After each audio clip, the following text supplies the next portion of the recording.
And we're live. Hey everybody, how you doing? It's your man James, Mr. Sequential Treasures, back again with some more live stream action for you. Hope you guys are doing well today. It's a warm one here. Probably is where you are too. So I hope wherever you are, if you're watching this live or if you may be watching this on a replay. I hope wherever you are, you're staying cool and hydrated and safe, because that's the most important thing after all. But I want to thank you all for joining me today, and we're going to do another one of my classic sequential thinking pieces. And today it's all about one single word: the Rippaverse, which has taken pretty much the comic internet world by storm. And I thought it was something we should talk about because it's not just the Rippaverse itself that's so interesting, but the reactions around it, and more broadly, some of the things I think it means for the industry and the people within it, in a broader spectrum. So I think there's a lot to talk about in there, and so I thought we'd have a little discussion stream here about it and give you my thoughts on it and have some good fun with that. But again, I want to thank you all for joining me today, and let's dig right on into it. So again, as you know, I'm a big fan of Eric Shills. I've been watching his content for years. He's made a lot of great points about the culture wars and the comics industry and just entertainment industry in general. And all his theories about parallel economy, et cetera, et cetera. And now he's actually putting those principles of his into action. He has now created his own comic book company from the ground up, and from his own money, no less, as well. And again, it's had an enormous, massive impact on everything that's been going on. And so let's try to dig on into that. So what I'll do here is I'll gear up and start sharing here, because we've got a lot to get into in this one. And I want to try to get stuff done because, as you notice, I started this one a little earlier than normal because I had some stuff I want to get done later. And so I had to, if we're going to squeeze it in, I had to do it this way. So, all right. And yeah, we're going to share this and share. Okay. And this is where it all begins. This is Eric's website for the Rippaverse and his first book, Isom #1. And this is just hours after the campaign for it started. And you can see here he's already broken the campaign goal, in just a few hours. And this is just something that has been steamrolling ever since it debuted 3 weeks ago. In fact, I think today marks the 3-week period since he launched this. Now, he said that he's going to, he said, unlike most crowdfunders where they're working on the book, creating it while the campaign is running, for him, his campaign here that he's done is a little different. He calls it crowd selling rather than crowdfunding, because his whole model is based upon that the work has already been done. He was just waiting for the books to be shipped to him from the printer. And I just saw he did a quick little video earlier this week, I think it was Friday, and said that the first of the books have come in. And so probably starting next month, as he had planned, he's going to start doing fulfillment. So it's not like a big long wait the way most of us do with our crowdfunded books from creators, because they're busy working on them while generating the funds. He upfronted all the money himself for warehouse, for the product, for the staff, for the website, for everything. And now he's going to start fulfillment now that the books are coming in. So, but again, you can see here when he just started the campaign, he already just in a few hours had met his campaign goal. And but even before this started 3 weeks ago, people were already talking about it. And well, let's just say the salt will flow, to use Salty Crackers terminology. Right here, we got this right here, this Chud fact checker. He goes, he's got his little poll here of what will be the fate of the Rippaverse. And as you can see, what people were saying, you can see there is not a single solitary positive outcome. It's all negative. And yet you can see here they show just several hours later from the one you just saw, it was already over $500,000. And I love the ghostly image of Eric just laughing at these people. But this shows you right from even before it started, because you can check the date here, is July 8th. And Eric set this out on July 10th. So like 2 days before he launched, they're already trashing it. They're already talking it down. And that shows you, what he's up against in all this, And he wasn't surprised. He said many times he's not surprised at the reactions he's getting from, the stands of the status quo and the mainstream shills and the mainstream creative side and business side. It's all expected, but I'm going to show you just how deep this salt flows with these people. This is just the beginning, because of course after seeing this, people rightly called out this loser for being an idiot, and they had to try to backtrack here. What are you even talking about? The poll was for the eventual fate of his universe. I never said it happened immediately. And then, of course, but here's Eric. The support is unreal. The non-existent support. You see, again, they try to backtrack on what they do and say, well, that's not what I meant. And of course, it's what they meant. And again, but this buffoon just doubles and triples down. Here's another one. Reminder: most comic campaigns start successful. It's the subsequent campaigns that fail and flop. And it's like, well, there's a couple problems with that. First of all, is Eric has never said he's Comicsgate. I mean, he knows people in Comicsgate. He talks with them. He's not, afraid to, have interactions with them. But he's never come out and said, I am Comicsgate. Eric is his own person. He does his own thing. As he stated right here in this thing, this is a victory for everybody in our space. See, everybody, not just Comicsgate. It highlights that there's a market for it. It shows that this is not impossible. We can be competitive. There are countless people that simply want to be entertained without all the nonsense. We're just getting started. And there it is. But again, these people, like this Chud fact checker dude here, they have to pigeonhole people like Eric, because if they don't, then everything they've been saying for years comes out as either the hypocrisy or the stupidity that it has always been. And that's why they have to down him even here. He's putting him into a group that he has never said he is a part of, trying to say that, because this was successful means the others are going to fail. Again, just it's amazing how deep the salt flows with these people. And, let me hear. Do Comicsgate comics even have appeal audience beyond their tiny little echo chambers? Again, just attacking him for something he never even said. And then, nope. And then say, figured, from what I've seen, these campaigns seem a bit too pulpy for my taste. So then what you're saying is you don't like classic, American style, comics, because most of them developed from the pulps of the 20s and 30s. That's where comics came from, and so if you say you hate the pulpiness, well, then what you're saying is you hate, American comics, basically. Essentially, they too often boil down to either 80s superhero stuff or pulpy, the adventures of a manly man and his companions, which are either other manly men or hot chicks with a lot of action, little plot. Again, but that's what American comics, most of them, have been since almost their inception.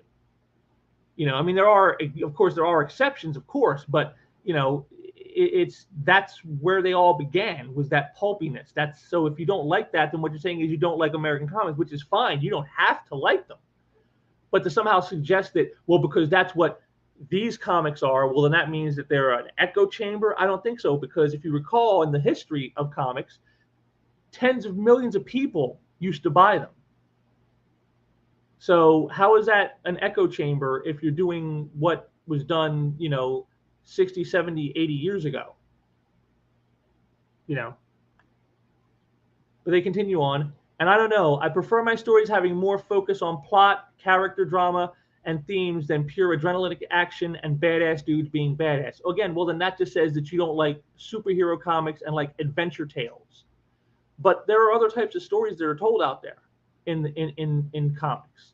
Not just the mainstream, not just Comicsgate, but I'm sure Eric, he has plans to do different types of comics. So, if this doesn't work for you, well, there's something out there that probably does. But instead of just trashing on the stuff that you don't like, why aren't you supporting the stuff that you do? See, that's what never gets answered in any of this stuff. Then again, I'm a woman. Well, how do you know that? Are you a biologist too? And according to these people, women are invaders who ruin everything. See, again, another mischaracterization. No one has said women are invaders who ruin everything. SJWs are invaders who ruin everything. And, a good bit of them happen to be women, but that's more by happenstance than by design. I know women who totally loved the pulpy anadrenic action badass dudes being badass comics back in the 90s, when I was working in comic shops. So I know that those people exist. There always have been. So no one is saying women are the invaders. They're saying these ideological SJWs are the invaders. And that's absolutely true. And they have ruined everything, which, again, we're going to get into some of that a little bit later here. But again, if you look at any of the past sequential thinking pieces I've done, I've gone into great details on how they've ruined so much stuff for everybody over the years.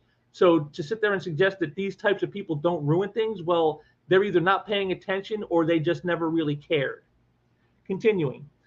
Though, to be fair, I do think brainless, pulpy fun aimed at mostly men has its place in comics, nerd media, period. Yeah, except for what you said before, of course. I just don't think that it's the only type of thing nerd media should offer because nerds aren't a monolith and some want more thoughtful stuff. And again, that kind of stuff is being created. Now, is it maybe not in the same volume as the, as they put the brainless, pulpy fun stuff aimed mostly at men? Maybe, maybe not, but it's out there. You might have to do a little digging. You might have to seek it out a bit, but it's out there. And, there are people always creating new stuff all the time. So if it's not being made today, maybe it'll be there tomorrow. You just got to pay attention. But see, again, this shows you the mentality of the people. They want it all just handed to them on a silver platter, and they think anything that they're not into, well, it's just trash and it's echo chambers. It's, and again, all assigning this to Eric July, who is none of this. He has never said any of these things. He's never said women are invaders. He's never said that nerds are a monolith. He's never said that he's comics gay. Everything they're ascribing to him is nothing of what he himself has actually said. Here's another one, they're asked about it. Someone asked this person about it, and they go, nothing against him making comics, but I've seen so many people hype themselves up as the next big thing only to fall flat on their faces. I've seen this with a bunch of other crowdfunding campaigns. Yes, that's true. Some people have tried, they thought they had the secret formula, and they went out there swinging, and they ended up not doing as well as they thought. That happens. But then there are people who do. And I think we've seen so far from this campaign that Eric might be the one of those who is the ones who will. But then we got right down here this Josh Friedman loser who says he's so arrogant about it that I want him to fail. Now, again, is that not racism? Because according to these very same types of people attacking black and brown POCs, well, that's racism. And that's what it is. He wants him to fail. So you want a black man to fail is what you're saying. And that, according to their own ideology, is racism. But yet somehow it never seems to work out that way for someone like Eric, who has the personal and political views that he does. Somehow his color all of a sudden either doesn't matter or it doesn't exist. It's like the old Joe Biden joke. If you don't vote for me, then you ain't black. And it's like, so again, once again, these people they cross up on their own nonsense as they try to attack Eric July. And again, you're going to see over and over that there's just more of this. So here's a thing from the Blaze where there's a story on it. And then, of course, here we go. I'm not going to read his name, but you can see what the name is there. And he goes, yeah, LOL, good luck with his soon-to-be failure. Again, a failure that has already made millions of dollars. Can I get in on a failure like that, please? I would love to be in a failure while I'm making millions of dollars. That would be superbly excellent. And then I did this just because I wanted you guys to see here. You can see there it is, LOL. Yeah, there's his post. And well, look who liked it. You want to talk about failures? I think a failure is a person who likes their own Twitter posts. That's what I think a failure is. So I guess maybe this guy is an expert in the field, considering he's one himself. I love that. Again, these people, as Eric often says, they tell on themselves, and that's exactly what this is. Here we got, again, another one, why are anti-SJWs playing the race card? And then, I'm black and I see they're using a disgusting tactic. I'm sorry. What tactic is that? The tactic of judging you by your own standards, the standards you have set forth, the standards you have spent years telling people who didn't agree with you that if they don't support black-owned businesses, if they don't support black creators, if they don't, bow and kowtow to black people's opinions on things, that they're racist. And now that that very thing is being spun around and thrown back on you, all of a sudden now it's they're playing the race card. So then what have you guys been doing for the last several years? Rakamono here is a disgusting tactic. Well, I'm sure they didn't think it was a disgusting tactic when they were using it on people like John Malin or on that umbrella guy or tons of other people who went out and done their own things through crowdfunding. I'm sure they didn't think that it was a disgusting tactic to call them racists. But yet somehow now that the worm has turned and it's coming back on them, now all of a sudden, oh, that's just a disgusting tactic. You're playing the race card. Funny how that works, isn't it? Funny how that works. And again, these are people who are attacking a black man not for his actual work, not for his business, not criticizing his abilities, but they're attacking him personally. Eric has been called certain words like raccoon without the ra, and a certain word that rhymes with bigger and with the hard er, not the soft a. He's shown the receipts on this. These people, again, they always tell on themselves every single time. So apparently it's racist attacks exists when it happens to a conservative, but if it's for something they don't like, then it's they're deflecting criticism or they're questioning the legitimacy of these attacks. And thought the same effing thing. So it's criticism when you criticize a black person and they're conservative, but when they're not conservative and you criticize a black person, is that racism? Is that how it actually works? You see, once again, you spin the model back in their face and they can't handle it. Again, this has always been the way with the race hustlers and the gender warriors and all this stuff. Is they do this thing again. I've told you this many times. They create the monster thinking it will only ever serve them, never realizing that in some point, at some time, the monster will turn on the creators.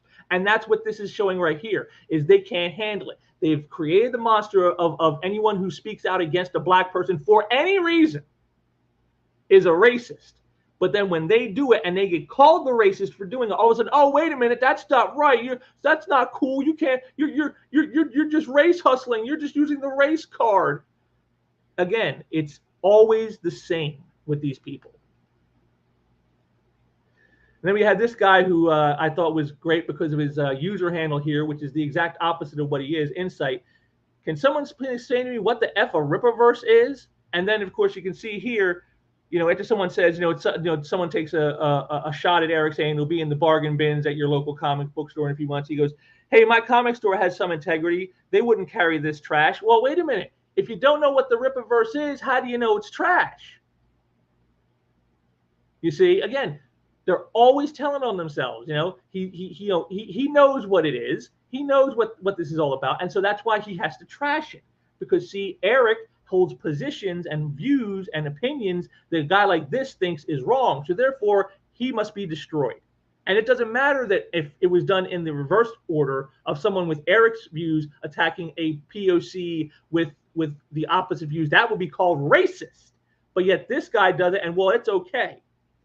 And it just stymies me, and again, to try to come in to even seem like you were trying to be somewhat impartial, asking what this is, only to then go and denigrate it in your very next post. Again, it shows you the mentality. He continues on. He quotes someone else here. They go, they never learn, and this is why Rippaverse is winning. And they show this little meme here where it says Marvel Comics in the 80s with Jim Shooter's picture. And he goes, I know your comic gets tons of praise from the fans, but you only sold 500,000 issues. I'm afraid we're going to have to let you go. And then Marvel Comics now. Your comic didn't even sell 10,000 issues. We're going to call the fans Klansmen and put you on Spider-Man. And that pretty much is accurate. If you look at the way comics were in, say, the late 80s, when I first started getting into them, and you see how they were judged, on merit, then this is how it was done. You could have all the praise in the world from the people, but if your numbers weren't there, if your sales weren't there, you're done. Whereas now it's the exact opposite, where they're not selling for crap.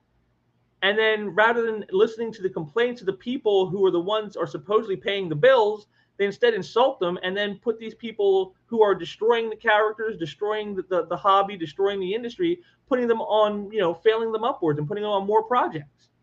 And of course, this brain trust here goes, ah, yes, Jim Shooter, famously beloved figure, as if somehow that invalidates what this shows.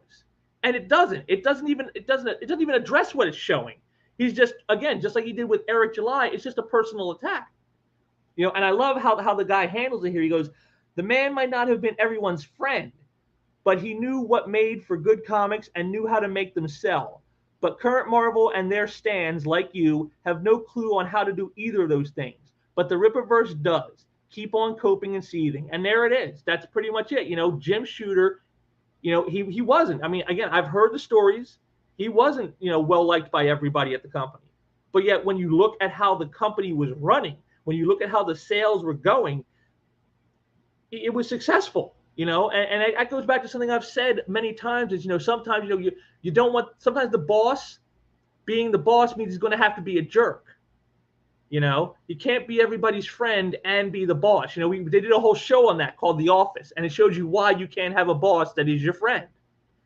And that's just how that goes. And sometimes it's kind of funny. It's almost like the bigger the jerk they are, the better they are at the business side. You know what I'm saying? Like by not being your friend, but being focused on the business, they get the business done, and that's how stuff is successful. And people say, yeah, he's a real jerk. He's a real cutthroat. Maybe, but maybe being that jerk cutthroat is why he's so successful.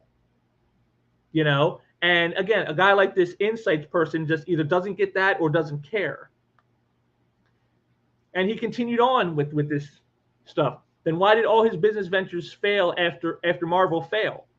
To which, again, this guy comes in: lack of funding, lack of passion for those under him, lack of passion from those under him, lack of having established icons to work with. The reasons are many, but that doesn't take away from the success he achieved at Marvel and how far Marvel has fallen since then. But keep coping and seething over the Rippaverse. And I wouldn't say all his later ventures failed. Valiant Comics was successful under him, probably the most successful they ever saw. And that they are still around today is part of a testament to that and him. And there it is. Again, see, once again, this guy doesn't know what he's talking about. He, again, just trying to insult, Jim Shooter. And it's like, but he doesn't know Jim Shooter's history. I was there when Valiant started. And yeah, under Shooter, it was like, I don't think it ever achieved the kind of success since that time ever again, no matter how many times they've relaunched, no matter how many times they've redone things and revamped and retooled, the company, it's never been as successful as it was under Jim Shooter. And again, it shows you, these people, they don't really care what it takes to make success. They think success, is something that either is just, you're just given or is just owed you. And it's not something you have to work for. It's not something you have to strive for. And, if you're striving for it means that you're not going to be kissing, butt to people whose butt you don't need to kiss, well, somehow that's wrong. I mean, I don't understand where they get this idea. But again, it just shows you the stupidity of how stupid they are attacking Eric July and anyone else who doesn't fit their woke agenda. And then as all that was going on Twitter, over here on Reddit, some major stuff was happening, So someone asks about, has anyone found the Rippaverse? And this guy goes, just notice how all the fandom menace idiots. So right there, it tells you, what they're going to be saying. I think pretty much right from the get-go, promoting it. I don't know much about Eric July again. But he's going to make statements about Eric July, of course. But here's what I'm gathering, open to corrections. Of course, I'm sure they are. He's one guy who plans to create a single unified continuity for a massive number of comic book characters on par with Marvel and DC using crowdfunding. Right now, he successfully printed one book. Well, yeah, that's how you always start. You start with one and then you grow. So, I mean, I don't see what his point is here is like, yes, that Eric would like to, I'm sure at some point would like to rival Marvel and DC. And that's a goal to work towards. That's what I think anybody who would get into this game would want to do. And yeah, you start with one book. That's how you do it. So I don't understand what his complaint and attack is there. Again, it just makes no sense. Right now, most of his revenue seems to be coming from people who hate Marvel and DC. Well, I wouldn't go so far to say they hate them. It's just they've been pushed away by them. And they're like, all right, well, we're looking for alternatives of people who actually care about the customers, who care about people who, will be basically paying your bills. We want people who will respect the consumer. And that's not Marvel and DC right now. They don't care what consumers think. None of them seem to talk about his actual stories that much, eager to see how long they stick around. Well, again, there's not much to talk about on stories because, again, the first books haven't shipped yet. He just got them in. They're just getting ready to fulfill. I imagine we'll start seeing talk about the stories, in the next few weeks here. We'll start seeing stuff coming out about that. And as far as how long they stick around, well, again, Eric himself has said he knows he only expects them to stick around as long as the quality is there. If he's not producing quality, he doesn't expect people to stick around. So again, I don't know what his point is here. I don't know what they're trying to say, but he wants to keep politics out of his comics. I mean, okay, so what exactly do your heroes stand for? What qualities make them heroic? Do they believe they need any oversight for their heroics? Do they feel entitled to cross national borders to go heroing? Do they believe in rehabilitative justice or just punitive? Are you just going to make sure that these issues never come up? Or do you just mean none of them will put pronouns in their Twitter bio? Well, what he means by politics is he means divisive identity politics, which is what everybody who has been complaining about politics in comics is talking about. It's one-sided. It attacks one group of people. It only makes one group of people the villain. It makes everyone else a victim, and it just destroys great storytelling. When you say that you can't make certain people villains, or you can't make certain groups look bad because well, that's racist or sexist or homophobic or whatever istophobe you want to throw at it. Well, you're limiting storytelling and you're limiting creativity, and that's going to limit interest. That's going to limit entertainment value, and that's what it all comes down to. So when we say politics, we understand that there will be some form of politics, but divisive identity politics and intersectionality, that is what we mean by we're going to keep that out. And that's what Eric means too. He's not going to do anything. He's not going to make his first character, as you saw, is black, but he's not going to make the story all about how he's being systemically oppressed by racism every single issue. Look, he's black, and so of course he's facing racism all the time. Every white person he comes across just hates him because he's black. He's not going to do that. He's going to make his characters actual characters. And that's what's missing in the mainstream today. It's the characters aren't really characters. They're just ciphers for the political viewpoints of those who are working on them. And they go so far as to take characters who, and ruin them, pushing square pegs through a round hole. That's what they're doing. That's not what he wants to do. That's the type of politics that he's talking about. And again, I'm sure this person knows this, but again, they have to play stupid with all their, do they have any oversight for their heroics? Are they going to cross borders to do their heroing? Do they believe in rehabilitative justice or just punitive? Yeah, like as if, all these things, are going to be kept out because they're quote unquote political. I would say that's just more character building. That's not necessarily politics to me. Politics is about pushing a specific narrative. You want some people to believe a certain thing or believe a certain way or to accept a certain thing or accept a certain view as the only correct one. That's politics. And that's not what Eric July is planning to do.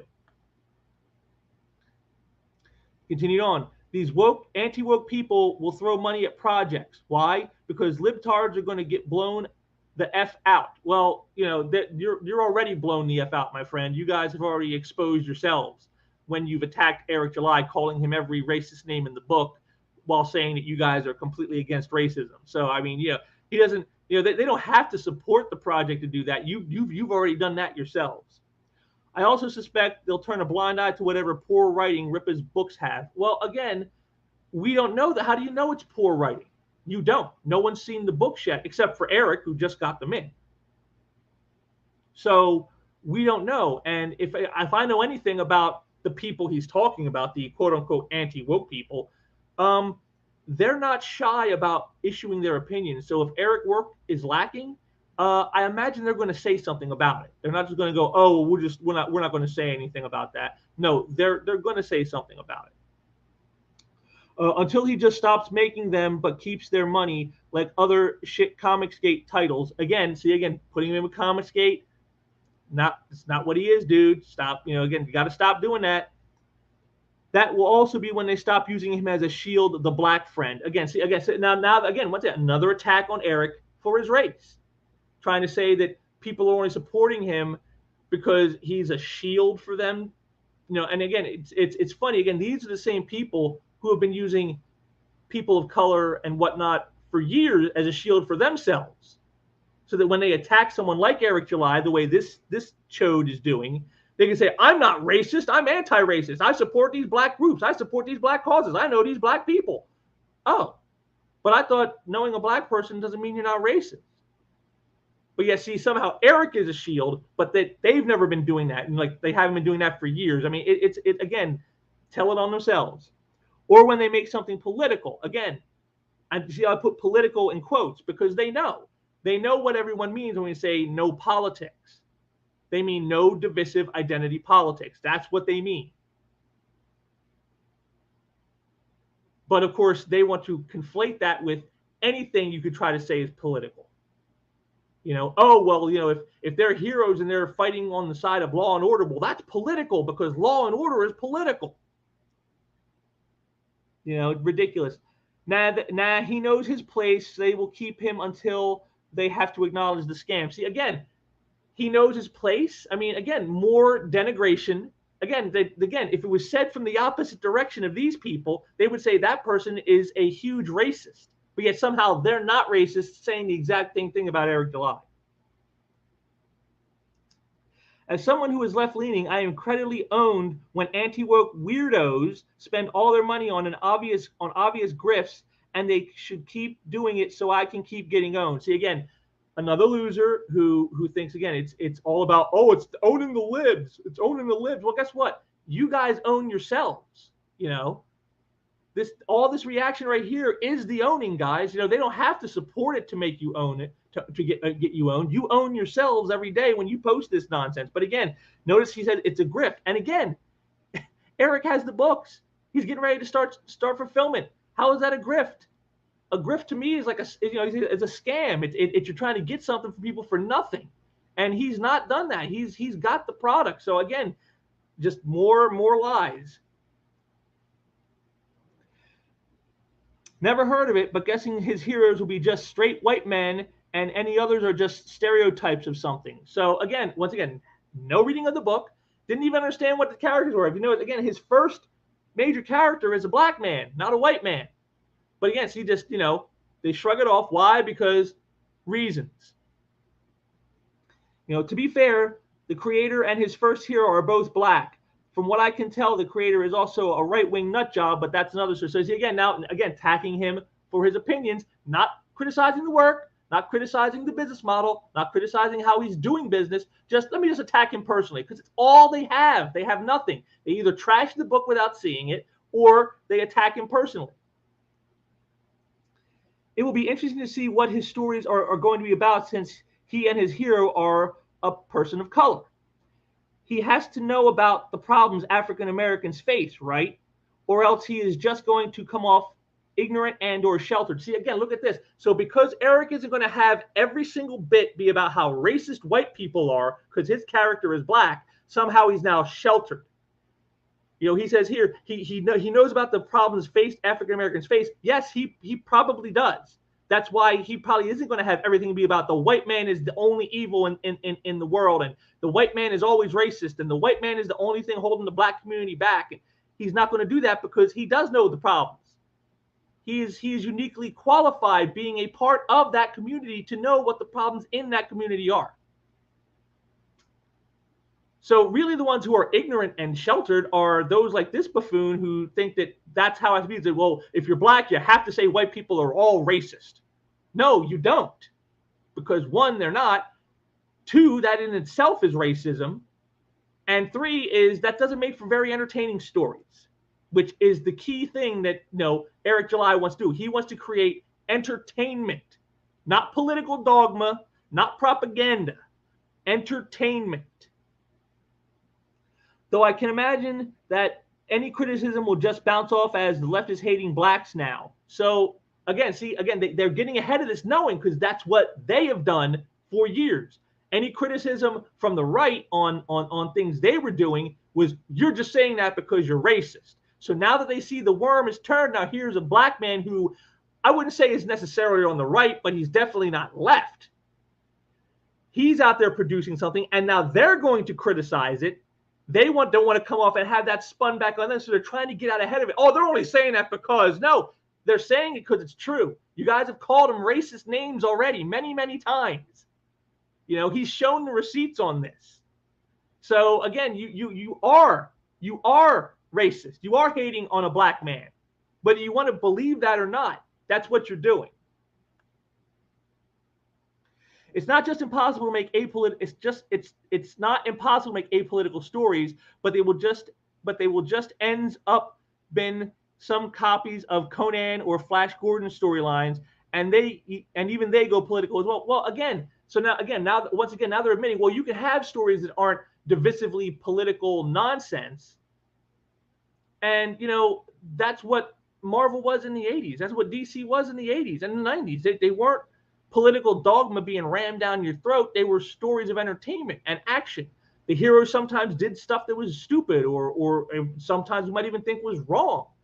They may have done it for the right reasons. They may have been trying to help, but they made mistakes. That's what happened, And they talked in ways that, maybe certain things they said that today would be looked down upon, but back when they said it then, that wasn't a problem then. It's only a problem now. See, when you judge the past by the modern standard, it always comes up short. And when you make that your political viewpoint, well, then you trash everything that you're doing.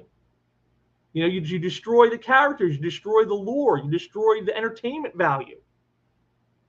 Apolitical isn't not just not impossible, it is actually very easy to do, provided you are not a political ideologue. And unfortunately, too many in the mainstream now are, and that is why.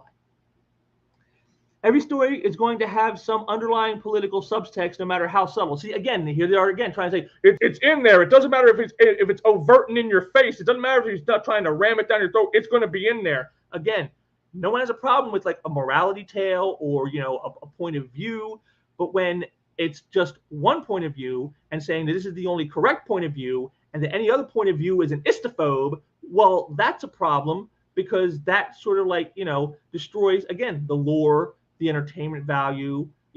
That's the problem. Yeah, every work is inherently political, at least to some degree. No, actually they aren't. Again, this is the only type of person who thinks that is the fools who believe nonsense like everything is political, even the personal, even the private. No, everything is not political. That's the point. And when you make it all political, that's how you destroy storytelling.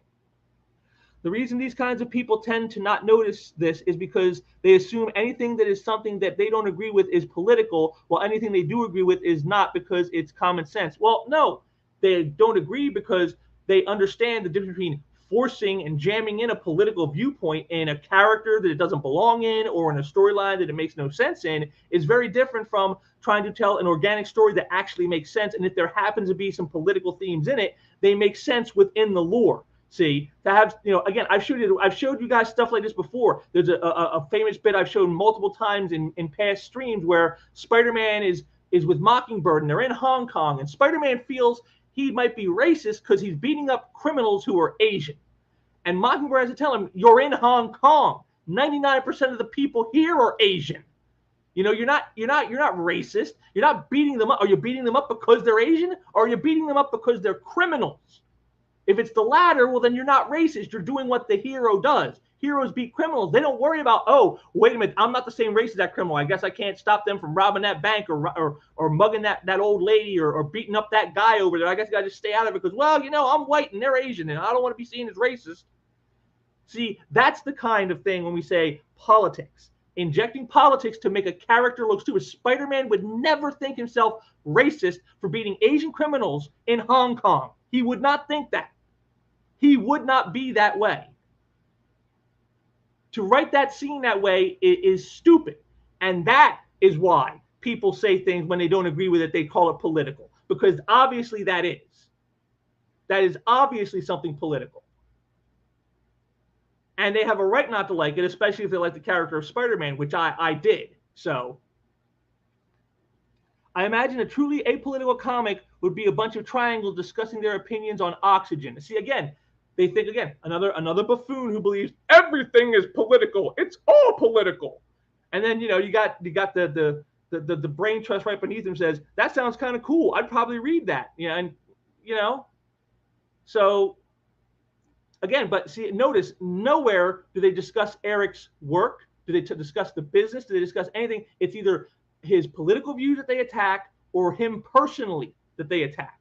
And if they say anything about the work, they say it's going to fail or it's going to suck or it's going to be poor quality without having seen a thing yet.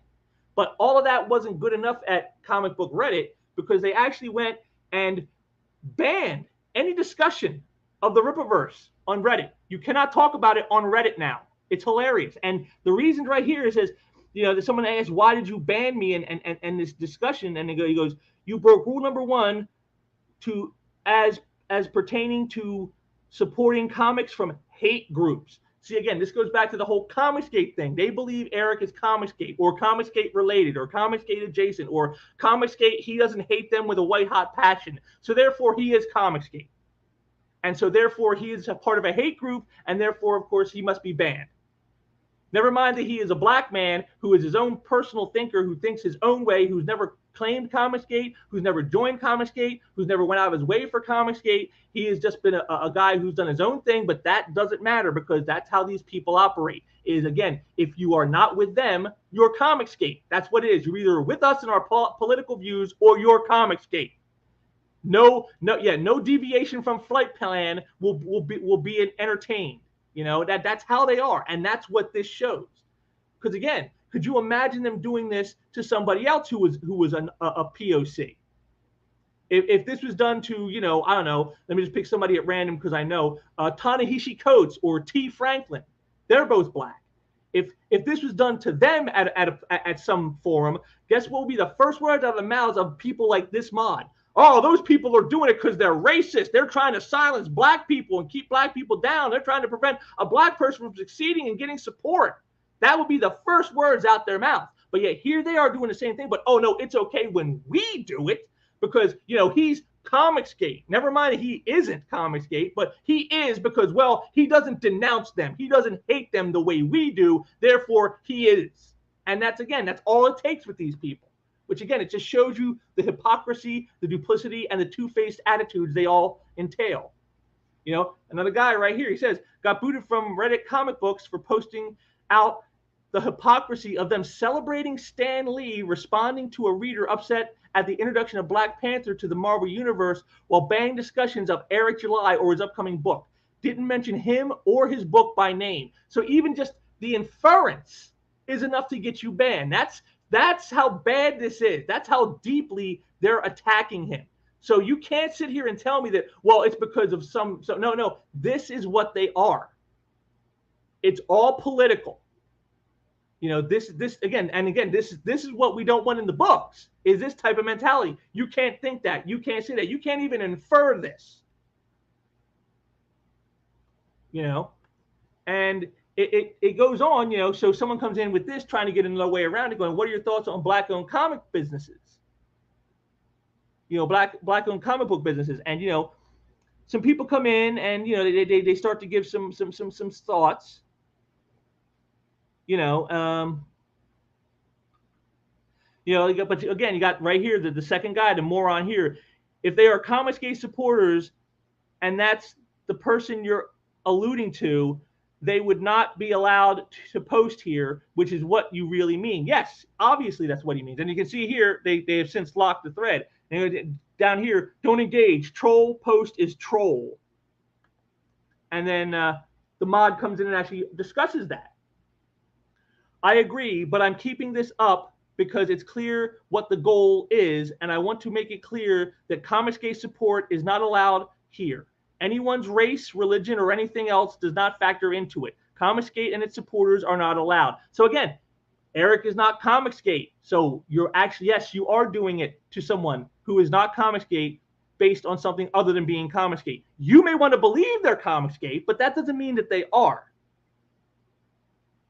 Just because he talks to people or doesn't hate those people the way you do doesn't make him Comicsgate. For those who don't know, a Comicsgate supporter recently launched a crowdfunded campaign. Again, see, calling him again. He is not Comicsgate, guys. You got to stop with that. We do not allow posts about it because it is Comicsgate related. Many disingenuous accounts, often dormant for months or years, just like this one, are now making their first new post to try to call it racism. Except it is racism, because if this was done in any other context, that's exactly what these people like this mod would call it. But yet somehow, because they want to label Eric Comicsgate when he isn't, say he's Comicsgate related when he isn't, then somehow their racism is okay. It's okay for us to do it to this black guy because we say he's this. But that black guy didn't say he's that. Well, that doesn't matter. We say he is, therefore. So how is that any different from any other real type of racism? You know, the racism that we saw classically, whites only allowed. Why? Well, because black people are savages. Well, but this black guy, he speaks fine. He dresses like a normal person. He has a job. Doesn't matter. He's still a savage. Therefore, he is what we say he is. The fact that none of that backed up what they were saying doesn't mean anything. And this is the same thing. Eric is Comicsgate. It doesn't matter that he doesn't support it. It doesn't matter that he doesn't call himself that. It doesn't matter that he hasn't, gone out of his way to extol Comicsgate as the way forward. None of that matters. We think he's Comicsgate, therefore he is Comicsgate, therefore he is banned. I mean, again, they can't even see the hypocrisy in what they're doing. And of course, the media itself is also doing the good old Shills. And here's everyone's favorite hobgoblin that we love to pie in the face, Rich Johnston from Bleeding Cool. He did this post recently where he says, "So how will Fox News react to the confirmation from DC Comics that Lex Luthor is a Republican?" Again, trying to say what? That Republicans are all evil? Is that the whole? Say again? This is what we talk about when we say no politics in comics. This is what we mean. But I love the responses because it didn't quite go the way Rich thought it was going to go. So many haters, always back with the Trump talk. Again, yeah, he broke their brains in 2016, and they've never recovered. Of course he is. He's a business owner and an effective politician. I can't fault that logic. But Dan Fraga, right here, he comes in. How will Bleeding Cool react to Eric July making $1 million in a day on a self-platformed comic? And you notice Dan Fraga, he is Comicsgate. He has come out and said, "I am Comicsgate." He actually correctly said what Eric is. He is a guy on a self-platformed comic. He created the website, he created the book, he created the business, he created all that stuff. He did not look to Comicsgate for help. He didn't ask them to support him. He didn't go around saying, "Hey, you guys got to give me some free time on your shows." He didn't do anything. He did it all himself with his own money. Self-platformed. And again, I think that is part of the reason he's getting so much hate, is because unlike some of the others, that they've canceled in the past, maybe attacking their payment processors, maybe attacking the website they're using like Indiegogo, trying to attack that to destroy it so that they can't use it to get their stuff out. Eric is completely self-sufficient. He doesn't need Indiegogo. He's doing it on his own website that he owns. He has a printer that he doesn't have to go around searching for somebody. He's got one. He doesn't have to go around and look for a warehouse. He's bought a warehouse. He has one to store all the stuff in. Everything he's done has been to make himself as uncancelable as humanly possible. And that is part of where I think the hate comes from on this, is because they want to cancel this guy. They want him to fail. Like the one dude said, I want him to fail. And they can't do it through the usual means they've been using the last several years, and it angers them. But then we got this here, where Rich did an article where he disingenuously attributed things to Eric that he never said, where he misrepresented things Eric has said, where he downplays the success of what he's done, all in this story. And then when called on it, he says, if he said he was a Democrat, I would have written a very similar article. Very similar, yes, but not the same. Because what would happen is he would have extolled Eric's success in all of this. He would have championed saying, look at what a black man can achieve, even in the face of systemic racism. That's what you would have heard from Rich Johnston. He is showing that black people are just as creative as anyone else. He is a high watermark for black people and POCs to look to the future on how to be successful. That's what, and he would make sure every word that he said would glow. Oh man, everything that no misrepresentations of what he said then. But because Eric isn't a Democrat, because he's not of the left, the way Rich Johnson and his ilk are, of course, the story was very different. But that's what he means by very similar. Very similar in, I would have done one, but I would have been much more positive and glowing if he was on my side of the political aisle. And again, Richard Embry here pretty much calls it out. If you're about fairness, where's your article about Eric July hitting 3 million? That's huge for a black-owned business. Aren't you about inclusivity? Why aren't you celebrating this amazing achievement in comics? Again, all very good questions. To which Rich says, the last time I wrote something, I got attacked, lied about, and generally abused online. Something that he went out of his way to encourage, except no, he didn't. He absolutely did not. He went through the article and dispelled the lies and innuendos and misstatements that Rich was saying about him and his business model. Why? Well, because Rich made it all up, as he so often does.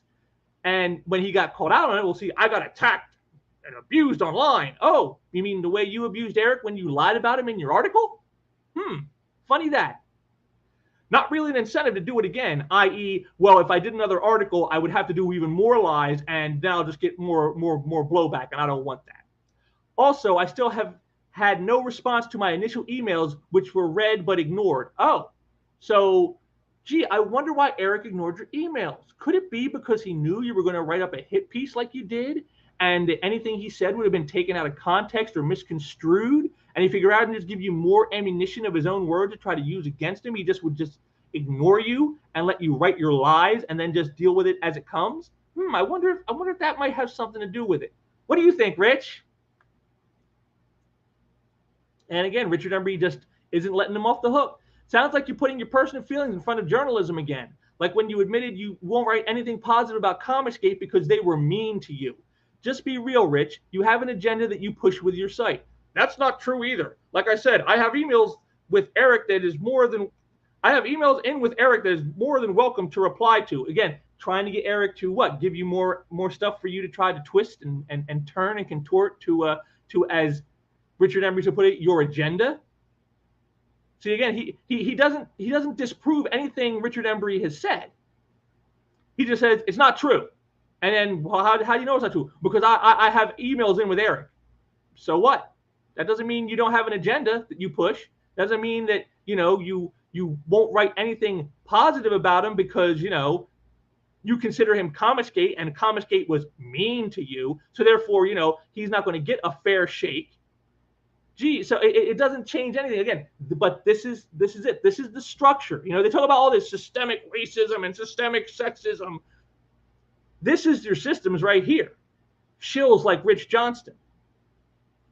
They're holding up the old order because they fear what someone like an Eric July can accomplish. He has shown now what can be accomplished on your own, no less, without being part of a Comicsgate type movement. Just doing it on your own. And it scares the hell out of them because for a guy like Rich Johnston, there's no place in that new order, and he knows it. And then, of course, we have this guy here who he has a Instagram account where he extols the fact that he is the most successful black comic book creator, the #1 black comic book creator in the industry. Of course, now until Eric July has come along, which is why he's so salty. And again, I love the salt here. If I see anyone I'm following retweet or liking this clown's content, it will result in a block. We do not want to see his content. We are a company who want to tell black stories as they stand in reality. We are not interested in comic books. So again, see the classic Uncle Tom slur to Eric July. You see, again, like I said, they tell on themselves who the racists are. You know, we want to tell black stories. Well, what does that mean? Does that mean black stories where black people are the only good people and everyone else, all the white people are racists? I mean, you know, you can tell those stories, but that doesn't stand with reality, my friend. Again, this is just salt from a guy who is seeing his little crown of I'm the #1 best-selling black comic book, you know, publisher being taken away. Again, and he even extols it later in the point. He goes, my point is, and I'll end it here, you're rambling on about people hating on you, and that's not true, except you just saw it was true. He called it a comic book to indicate Eric July is an Uncle Tom, which of course is again stupid, because if you know anything about Uncle Tom's Cabin and read the book, Uncle Tom is the hero of the book. But to ignorant buffoons like this guy here, this guy Ty, you know, they never read the book. They just heard from somebody saying you call a black man who you see as, you know, not authentically black, you call them Uncle Tom, and that's how they use it as a slur. So again, even his racism shows how stupid he is. But again, he says, you know, people hating on you is not true, but it is true. He showed it himself. They want to see you earn your spot in this space outside of your political following. So basically what he's saying is, you didn't do it the way I did it, therefore your success is not legitimate. You know, and again, Eric has talked on this. Is like, you know, again, that's the system. They have it set up. You have to pass these checks and balances. You have to go through these gatekeepers.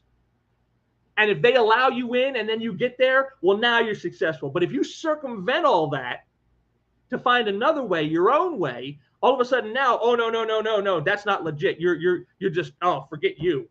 You know, that we got to stop you. We got to put you back in your place. Sales from that following certainly don't mean you can look down on others in the community. Well, he's looking down on you for being a buffoon. He's not looking down on your content. He's looking down on you because you attacked him. He's looking down on you because you use racial slurs against him. He's looking down on you because you're trying to tell him what he has to do to be successful when he has already made the success himself and you want to delegitimize it. That's why he looks down on you. It's not because he's made those sales that he looks down on you. He looks down on you because you're trying to delegitimize those sales. You're trying to delegitimize that success. And you very much should be looked down on for doing that. But again, these people are so invested in the old ways, they know nothing else. And so they are holding on with a death grip and attacking anyone who tried to do something different. I mean, I can only imagine what Eric July would be facing if he was a white guy trying to do this. I mean, he's a black man doing this, and look at what he's getting. Can you imagine what these same people like this Ty jerk would do if it was a white guy doing this? I mean, the racism would be off the charts. But while all this is going on, well, what's the mainstream doing? I mean, you know, we saw what the Shills are doing and what the stands are doing and what these losers who want to consider themselves the most influential black creators around are saying. But what is the mainstream doing? What is the Marvel and DC and all the people that Eric supposedly wants to compete with? What are they doing? You know, if he's doing this and making all this money, well, they got to be doing something that's even bigger and bolder and better, right?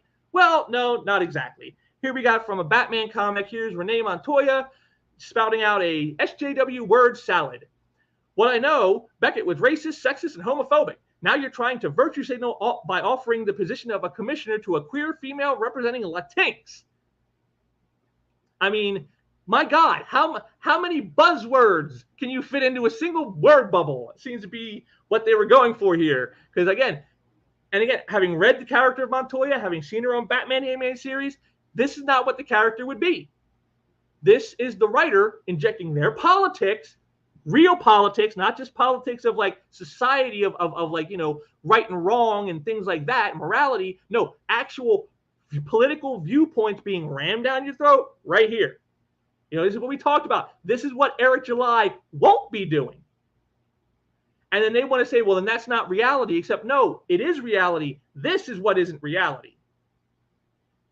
You know, because again, I know we've seen the polls and the studies. Most Hispanics do not want to be called Latinx. They hate that name. The only people using that are white liberals who want to seem woke.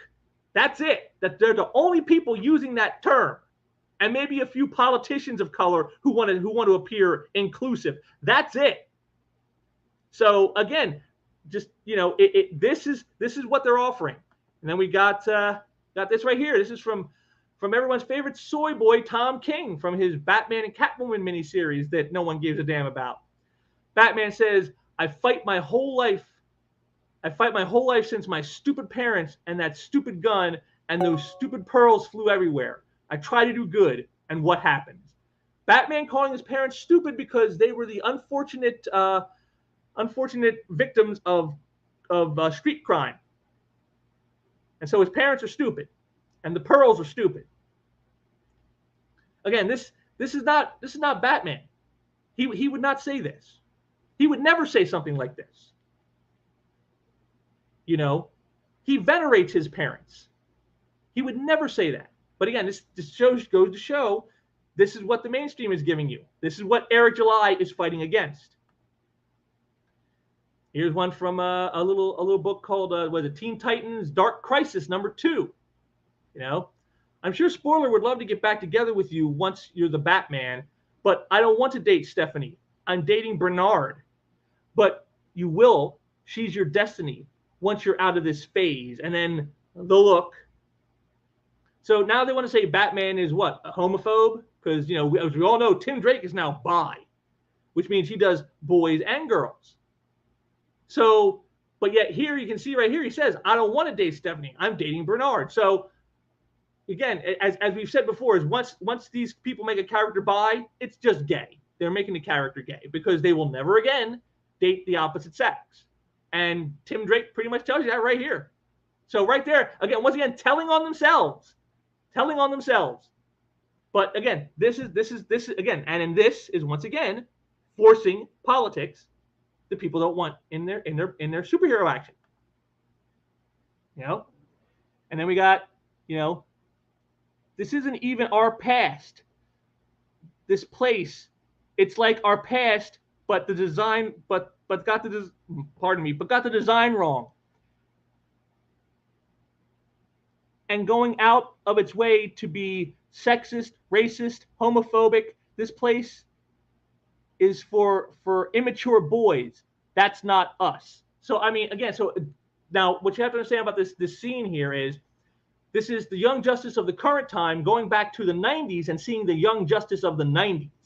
And this is Impulse's view of the Young Justice of the 90s. So if you enjoyed those old books, you're a sexist, you're a racist, you're a homophobe, you're an immature boy.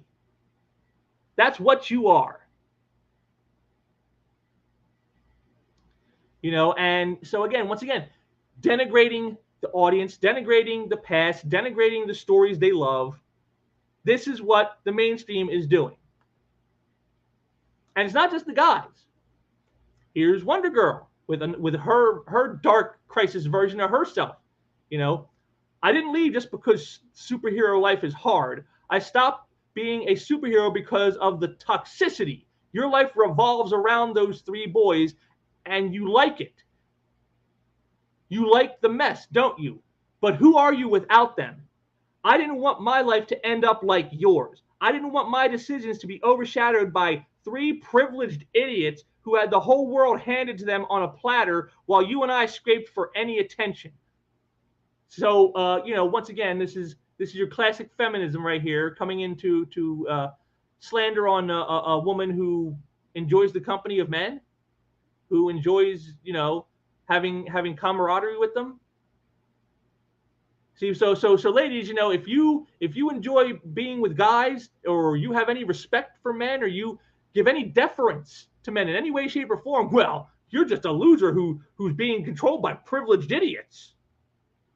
I'm an independent thinking woman because I don't need any of that. Except, of course, I think it's a case of she does protest too much. But again, this is what they do, and it's all in this book right here. And again, you see right there from the cover, there it is, a woman built more like a man, beating 3 guys who, you know, are like super powered. You know, and again, this is what they're supplying you. This is DC Comics today. Meanwhile, over at Marvel, you get this.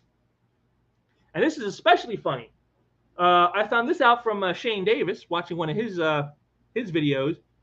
This was a sketch cover done by this artist, Zoe Thorogood.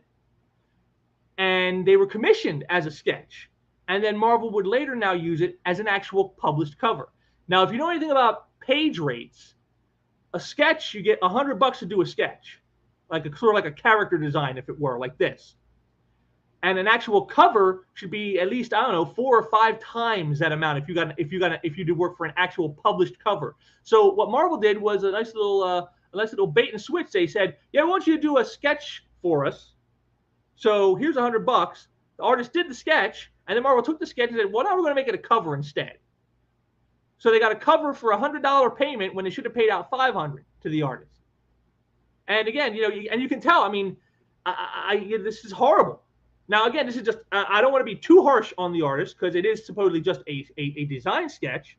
And as we all know, design sketches aren't necessarily a finished product. You know, when you're doing a cover, you're probably going to put on your Sunday best, as it were, when you're doing a cover, because that's the image you want people to have a lasting impression of. So this was probably never intended as a cover. But again, you know, Spider UK, a black, I think a black lesbian, I believe. So, you know, just more diversity and watering down Spider-Man because, you know, they haven't done that enough. But the artist actually came out about this. Said, recently I've been getting hate regarding Spider UK. I think people are being purposely obtuse about it, but I'm going to try to explain. Marvel paid me for a sketch at a sketch rate, so I delivered a sketch. It was not cover art. I did not know it was going to be cover art. It was a concept design work. I did that $100. That $100 or so I got paid went mostly into design, not art. If you don't like the design, that's fine. It is subjective. But people bashing me as an artist for the design sketch, thinking it is a cover art, is, well, upsetting, I guess. And, you know, I can understand that. I have a little bit of sympathy for the artist in this. Because, again, it's not them that did this. This is Marvel's bait and switch. They commissioned them for a sketch and then used it as a cover, which does a disservice to the artist in 2 ways. Is one, they didn't get paid the rate they should have got paid, for one, which is probably the most important thing.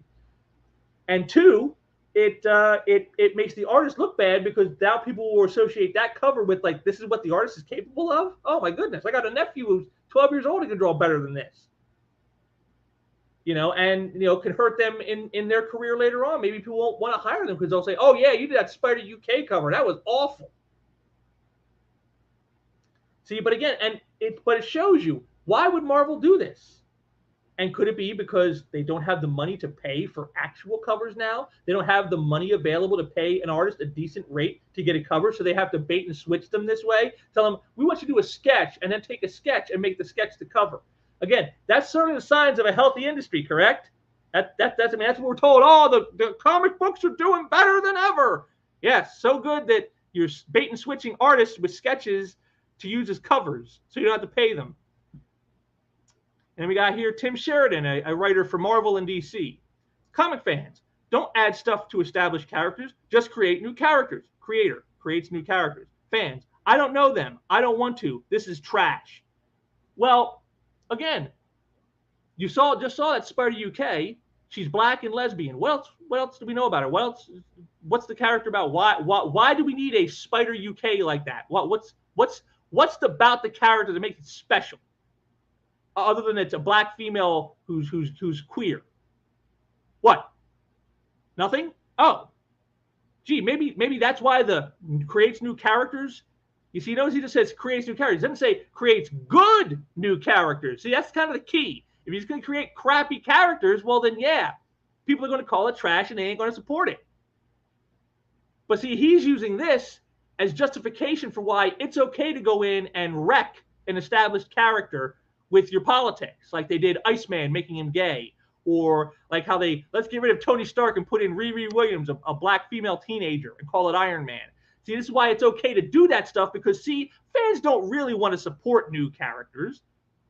So the only way for us to tell our stories is to take the established characters and alter them in ways that will work for the stories we want to tell. See, he's trying to give justification for the very shit work that has put the industry into a point that they're saying, let's commission artists for sketches and then use them as covers. This is why. Again, it's so willfully obtuse. It borders on the absurd. You want to create new characters? Yes, create them. But do you have to create them crappily? Do you have to be ciphers for your politics? No, they could actually be actual characters. Oh, then why don't you do that?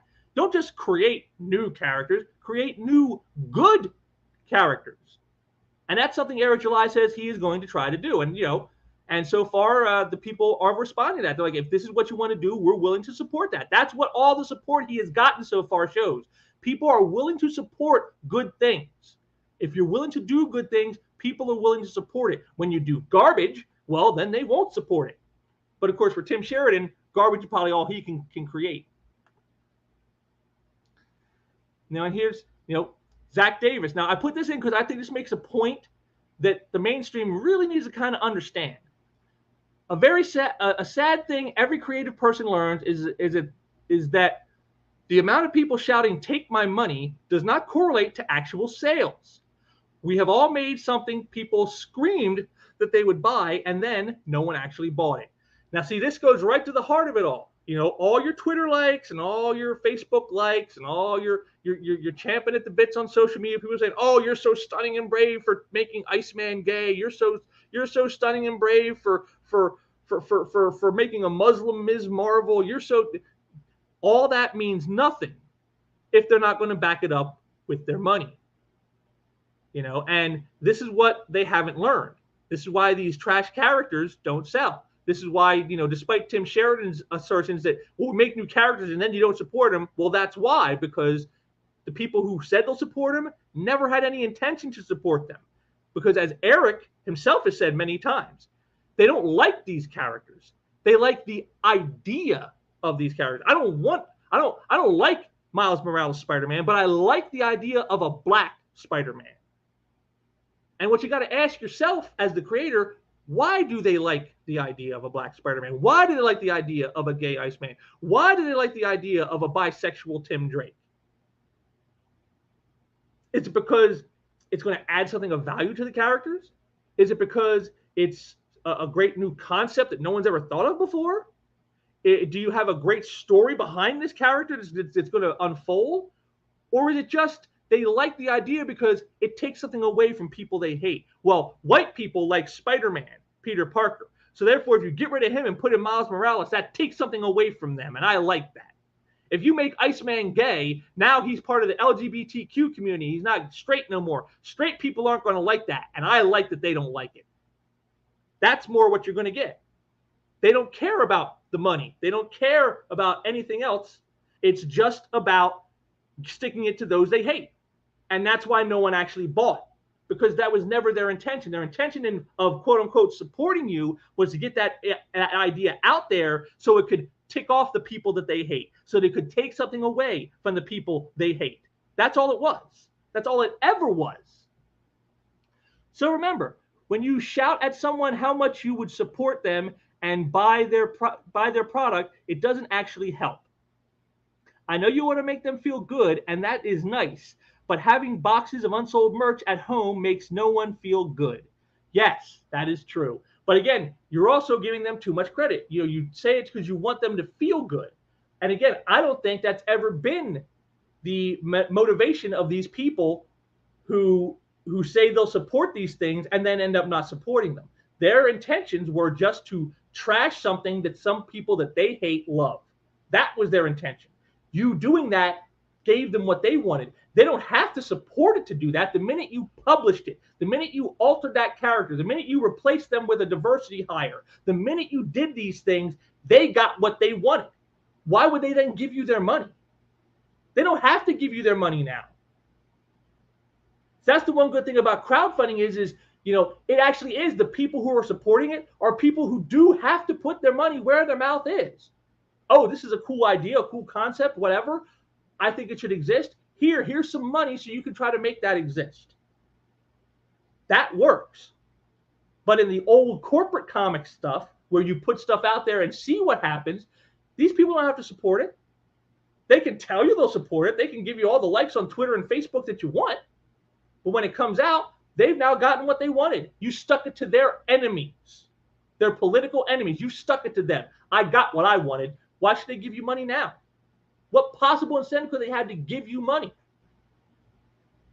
And here you are now stuck with a crap character in a crap book that's going down in sales, that's going to end up getting canceled and probably have to be rebooted if you're going to put it out there again, and the cycle continues.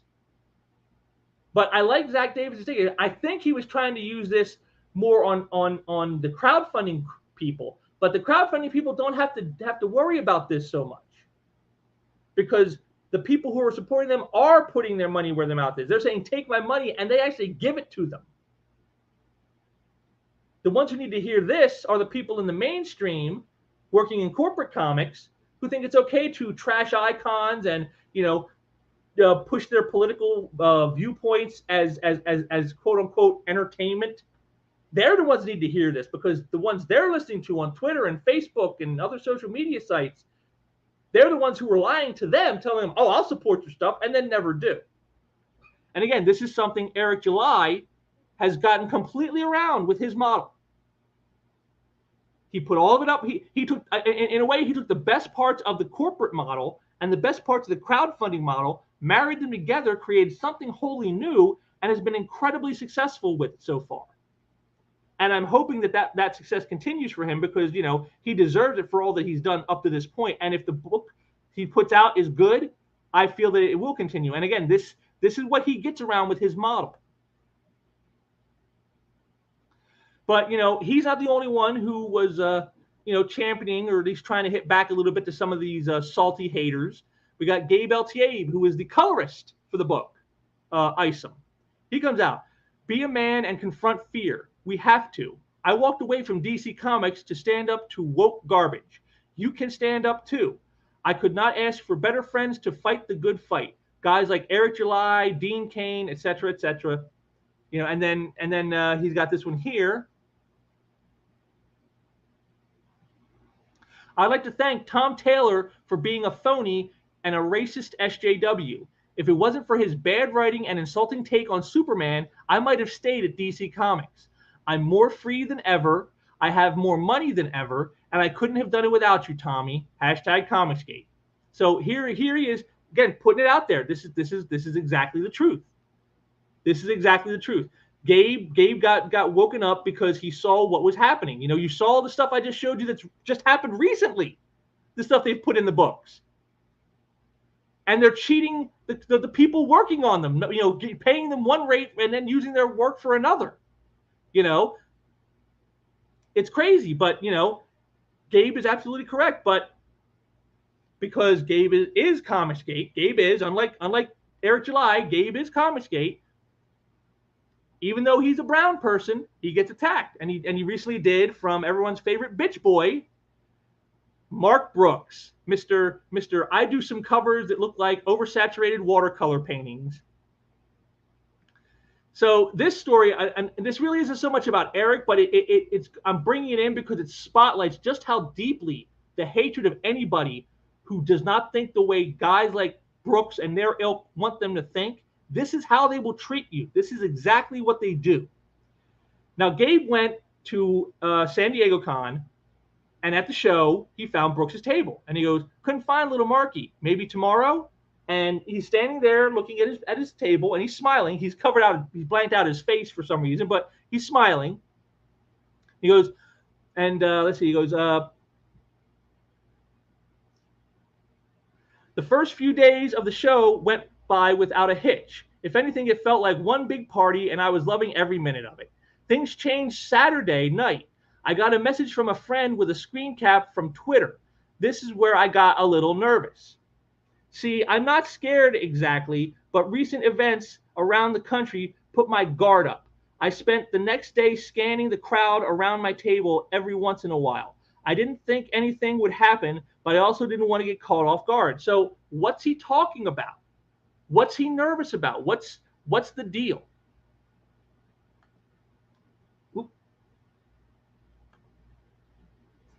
By the afternoon, my caution had turned to anger. How dare anyone try to ruin anyone else's good time? I wasn't going to be intimidated by someone looking to ruin my con high. In short, I was effing done. So he sees Gabe's post as some kind of threat. Now, again, you saw the post. You saw what Gabe said, saying that, he's not here. You can't find him. Maybe tomorrow. Where's the threat? Now, if Gabe said, I can't find him, I'll look for him tomorrow so I can beat his ass. Okay, that's a threat. I can see that. Okay, I would be upset about somebody saying something like that. But that's not what he said. Gabe was smiling, and he's just pointing at his table and saying, hey, he's not there. Maybe I'll see him tomorrow. But this is where he decided to take it. I went to my booth manager and asked for security. Within 15 minutes, I had 2 plainclothes police officers at my booth. I shared all the posts I had along with the photo he posted and asked that he be told to leave me and everyone else alone. So right here, again, he has done nothing. There's been no threats made, and yet he got security.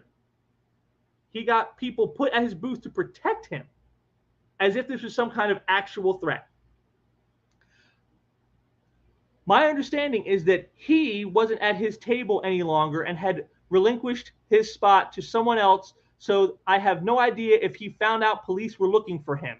If he didn't, he does now. So again, he's now checking up on Gabe.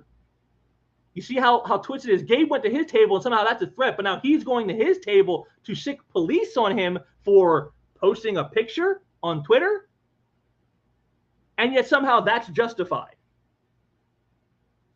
Since then, he has scrubbed his Twitter of any mention of me, and I can only assume he got the message. Either that, or perhaps he was told if he didn't scrub it, he would get his account yanked. But it doesn't erase what he did, which is took a picture at your table. That's it. He took his harassment into real life. See, and there it is. What harassment? He was at the show. He went to your table. You weren't there. He posted a picture of him smiling, standing by your table, saying, where are you? Maybe I'll see you tomorrow. And that was it. Where was the threat? Where was the harassment? And again, he even admitted himself, he didn't come back later. I guess Gabe got busy doing other things. Oh, well, there you go.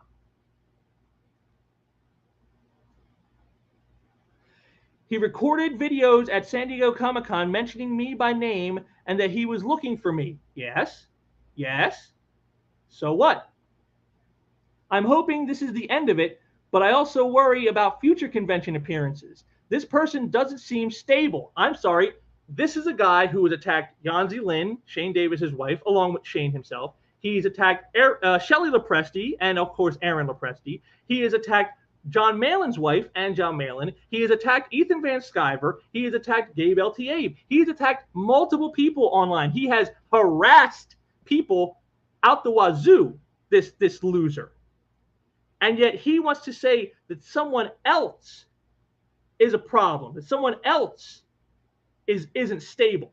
And yet this guy, he is so, he has Comicsgate derangement syndrome.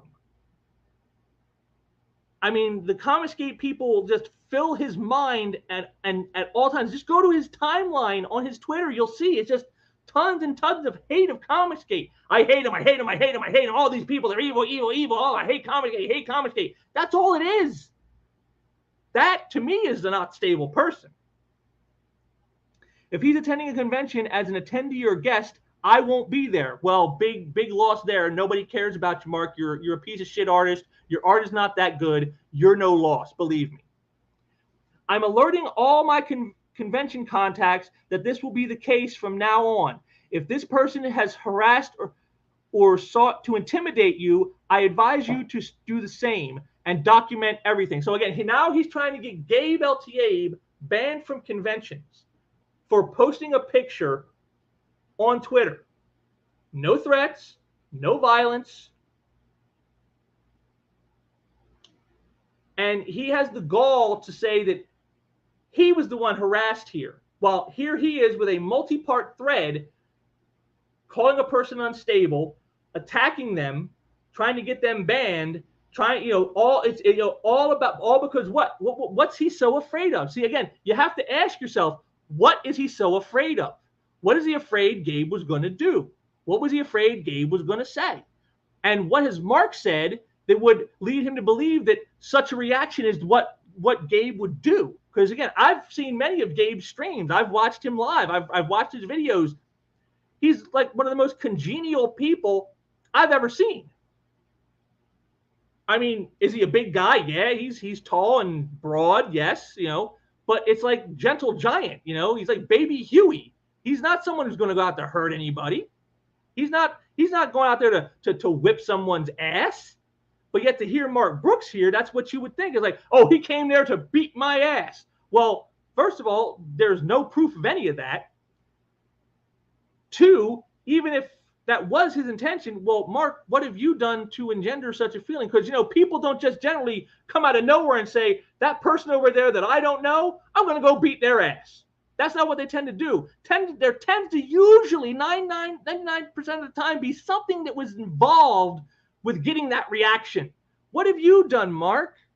Oh, attacked his friends, attacked him, attacked his wife online, making racist and sexist comments? Oh, could that be why? So, and now you're afraid that your online harassment will come back on you in the real world and get your ass beat by somebody who, at least on appearance, seems physically capable of doing such? What does that say about Mark Brooks? That's what he's worried about. Now, see, you would think maybe what it would tell him is maybe I shouldn't do threads like this, attacking people constantly with my hatred.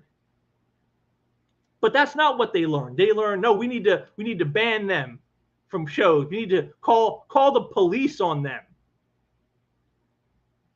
And again, this is the same kind of thing Eric July is talking about. He expects these types of attitudes because they are so prevalent. They have festered for years in this industry and been unaccountable.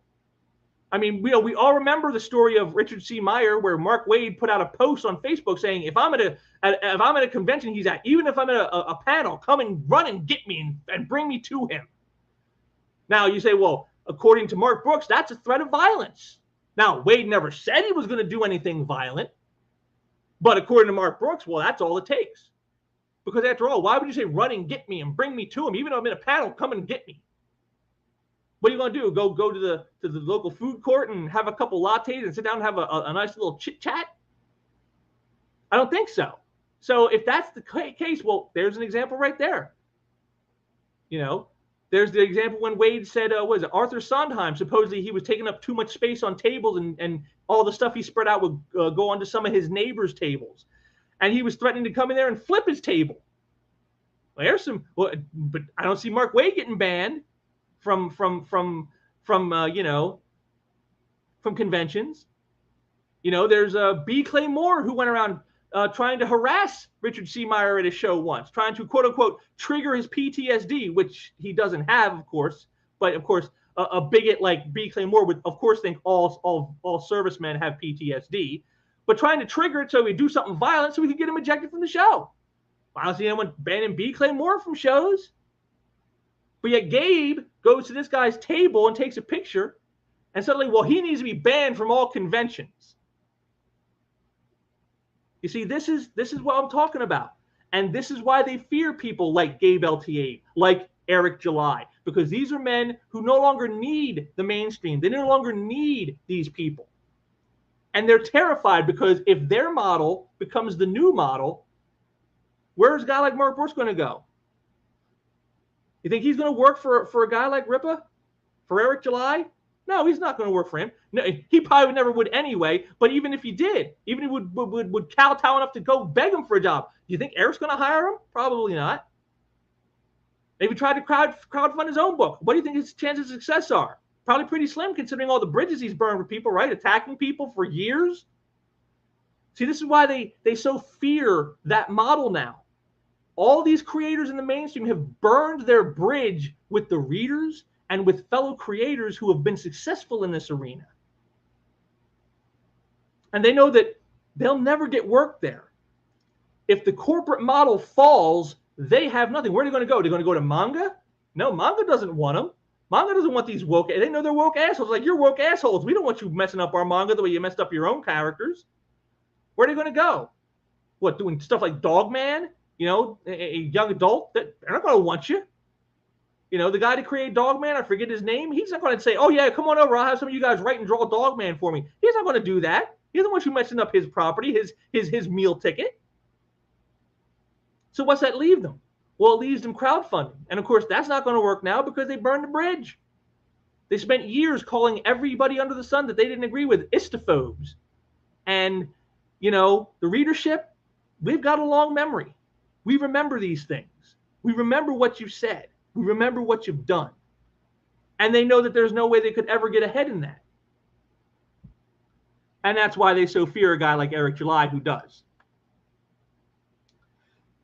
Because as you can see here, at this point, this was just 5 days in, and he was over $2 million. You know, holy, y'all just don't stop. Thank you. We are going to take this thing as high as you can carry us. And, you know, hashtag Rippaverse, hashtag Isom, hashtag Homos, hashtag we will win. And that's the key right there. This is what it's all about. We will win. Eric knows this. You know, he's been someone who's studied and been involved in the culture wars for years. He has paid closer attention probably than anyone else I have ever seen. That is why his success has happened the way it has, is because he knows what he's doing. He knows what to do and what not to do. And, you know, see, hashtag we will win trending on Twitter. Hashtag Eric July trending on Twitter. Even on platforms that would normally hate someone like this, there is so much support for him that he trends. This is how big he has gotten. This is how important he truly has become.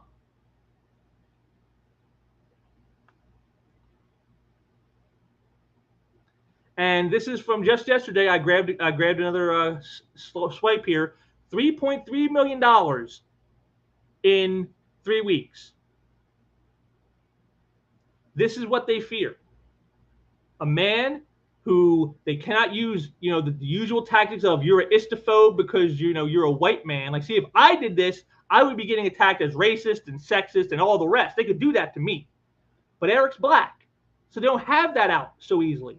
Of course, that's not stopping them from showing their own racism towards him. But they can't use that way on him. This is why they fear him. The old tactics, the old scams don't work. And Eric, he puts it best right here. And if you don't like my politics, you can still buy my book. I'll still have you as a customer. Taking a page from Kelly Sue DeConnick, the famous, you know, and if you don't like my politics, don't buy my book. Problem solved. Except it's not solved because now people are being paid sketch rates for published covers. That's where we're at now.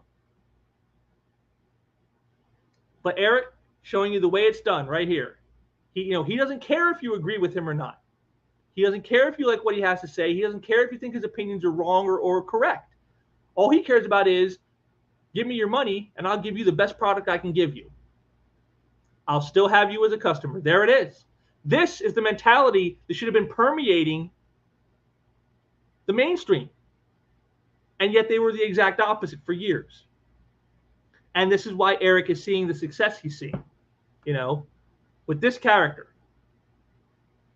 We hardly know anything about him yet, but just from this alone, again, $3.3 million. And how's it all going to go, Eric? There it is right there. We will win. And, you know, like I said, it's really getting bad for the mainstream. Things are not going well for them in the slightest, which I'll get right here and show you. Let me bring that up. Go to share.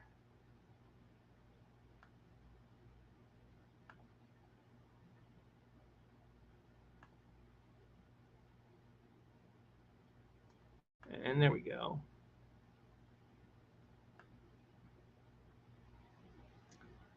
This is a little story here. It goes, superhero comics and graphic novel unit sales crashed 16.7 million in 2021, Manga up 29.9 million unit sales to 70% market share.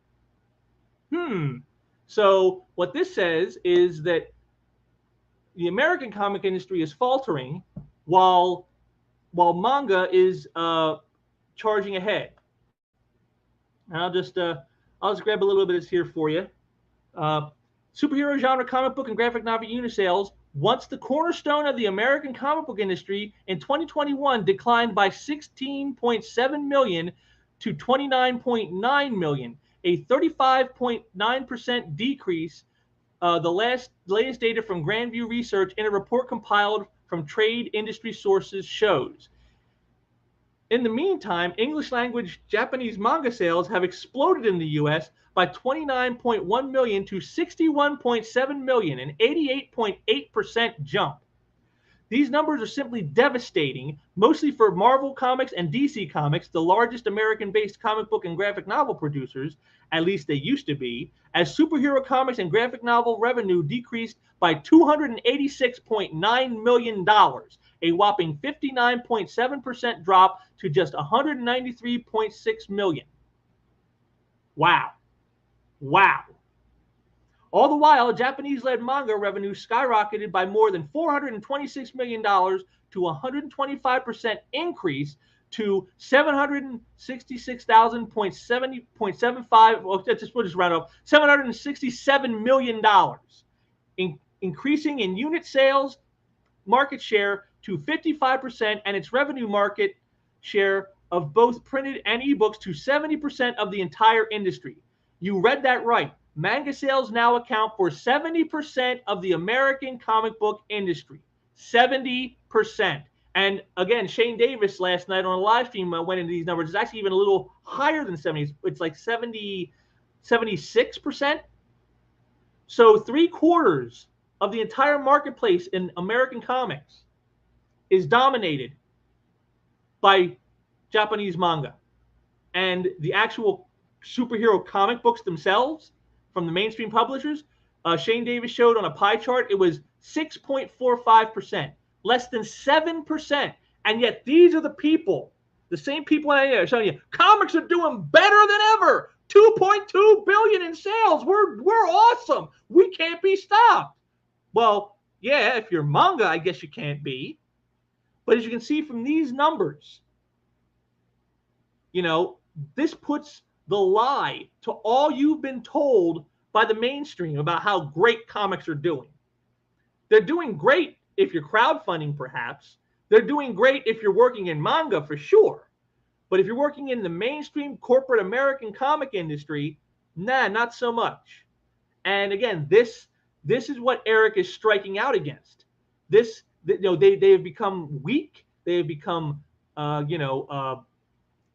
shallow. They have become a shadow of what they used to be.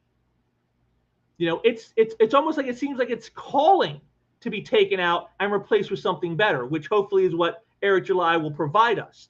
But I just wanted to give you this because this shows you just how bad the mainstream American comic book industry actually is. Just behind all their smoke and mirrors with graphs and numbers, this is the reality. This is the reality. Their sales have declined, almost over a third from what they were the previous year, and their percentage of money has been dropped by almost 60%. Meanwhile, manga is steamrolling them. So this is what we need to keep in mind, folks. When you're out there and they're telling you how great comics are doing, when you got people in the shill media like Rich Johnston and Heidi McDonald gaslighting you, telling you, oh, comics are doing better than ever, here's the reality. And this is why someone like an Eric July can step in and do what he did. If they were stronger than this, that wouldn't be possible. This is part of why he is succeeding. They are this weak, though they'll never admit it. But, I thought what I would do is I would end this with Eric's own words. Because, again, he's done several really great videos since he debuted the Rippaverse. talking about things. And there was one he did a few days ago that I thought was probably the best one of all the ones he said, titled "This is way more important than just me." That's what he called this this video. And let's see what we got here. Some people here. We got Marcus Killigrew. Let's see. Before I share that, I'll go over here. We got Marcus Killigrew. We'll show that. Severely disappointed with Marvel and DC. Well, yeah, pretty much everybody is. Kendrick Cannon. Yeah, I can appreciate that sentiment as well.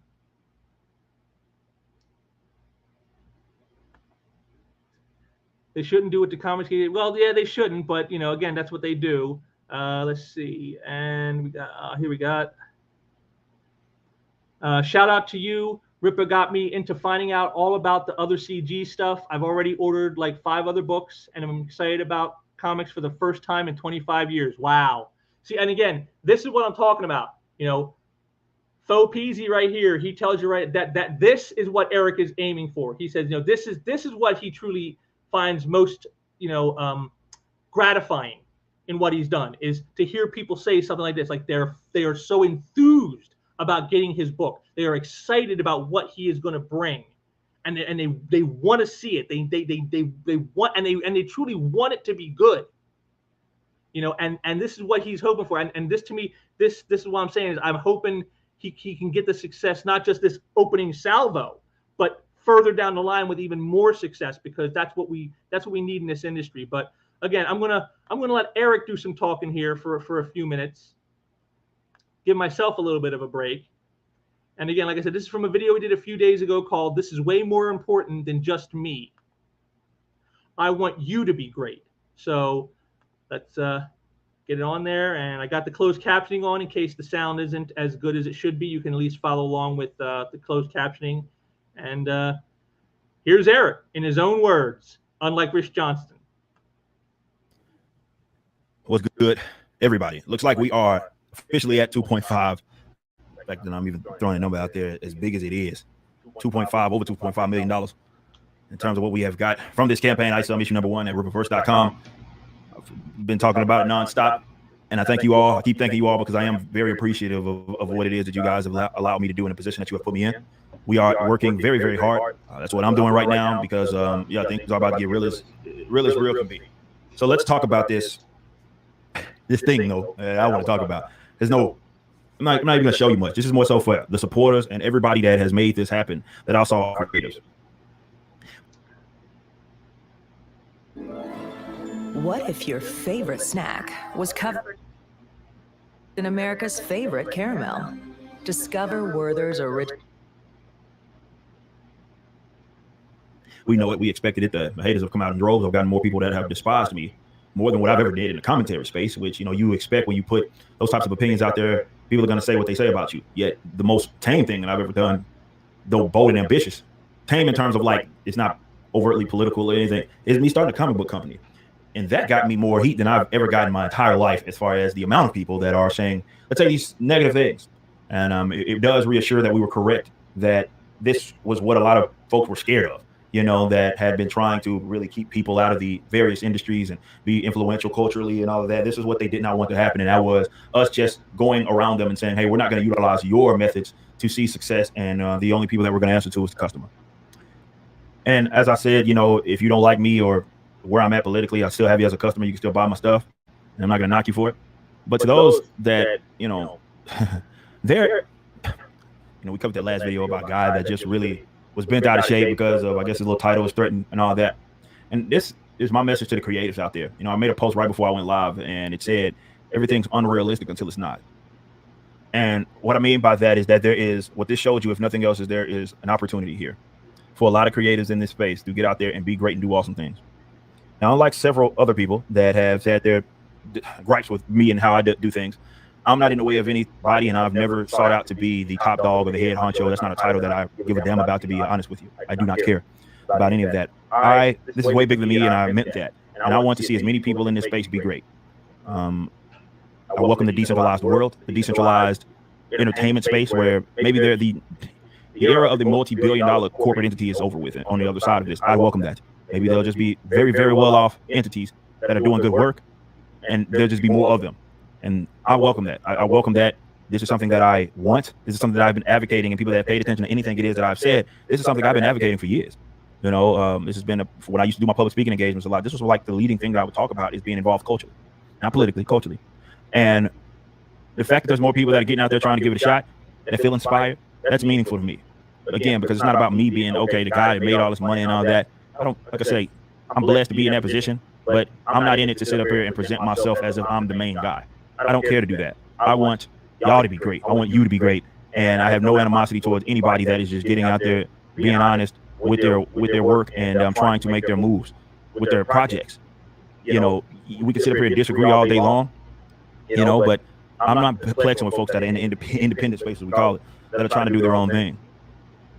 If you got issues with me, it's because you got issues with me, not the other way around. This is no powwow. This is no we're going back and forth. No, this is just you got a problem with me for no other reason other than maybe, you know, I'm in a position that you wish you were in. You don't like the fact that your political enemies are enthusiastic about stuff. All your arguments got derailed. You know, you sit here and call everybody, my customers, racist and all this other nonsense.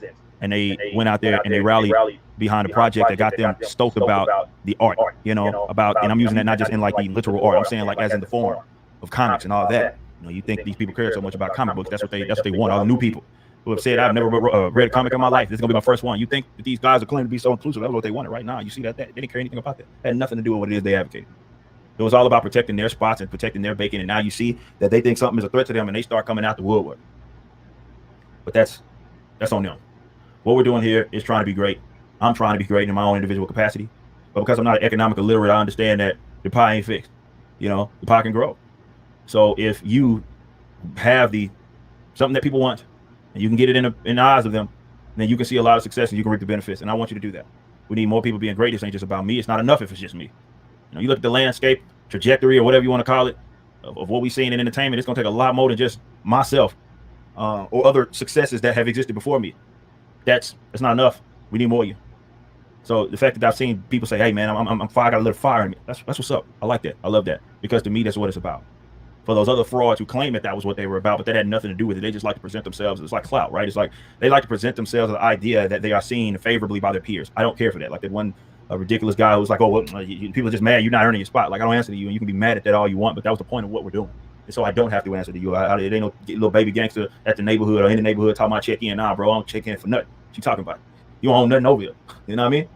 So I want y'all to be great. And that's the theme here, and that's the message that I have for all of y'all. Despite the successes that we've had here, I want you to be great. So get out there and be great. And I ain't gonna ever be mad at you for doing exactly that. Be great, man. Seriously. And there you go.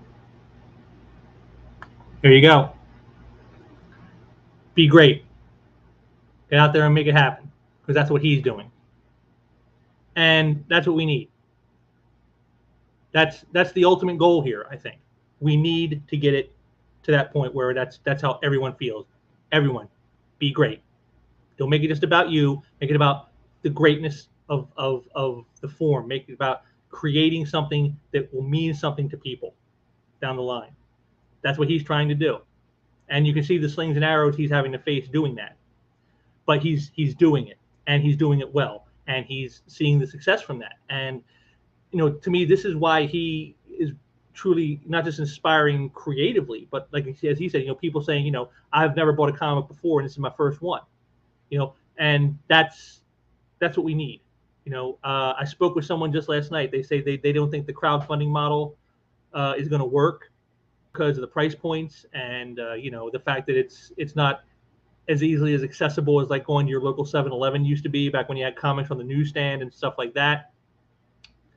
But I'm hoping that trend can be bucked. You know, again, Eric seems to be trying to find a way around that, and I hope we can see more people try to do that, because that's what this industry, that's what will save the industry. You know, maybe the old way of doing it is gone. You know, maybe the comic shop and, you know, even the newsstand, maybe all that is gone. Maybe it'll all be online now. I don't know. You know, I don't know what the future holds, but maybe that's the way forward, is what he's doing now. Maybe he's laying us a blueprint for how it can be done. And again, notice he did it all himself. It was his own money he funded all this with. He built a website, he got a warehouse, he hired people, he paid for the product, He got it made. I mean, he's going to get it shipped. He did it all himself. And he's, like I said, he's made himself uncancelable, which is again what part of the reason he's probably getting as much blowback as he is. You saw him say himself, he's never seen this kind of blowback for any of the commentary he's done over the years, and he's done a lot of commentary. But yet this is the one they're all coming at him for, and I think that's the reason why, is because they see what he is doing as showing people a new way forward. That means we don't need those people. We don't need those systems. We don't need that status quo. We don't need those gatekeepers. We can get around them, and we can go directly to the people that matter, which, as he said, is the consumer, is the person who is paying the bills, which is something that the industry hasn't been paying attention to for quite some time. And it's good to hear. And so hopefully, like I said, I hope that's why I played that video of his. I thought it was probably the most inspiring things I've seen on YouTube in quite a long time. And my hat's off to Eric. Rippa, you're the man. You've definitely inspired me. I'm going to keep on plugging here, doing what I got to do.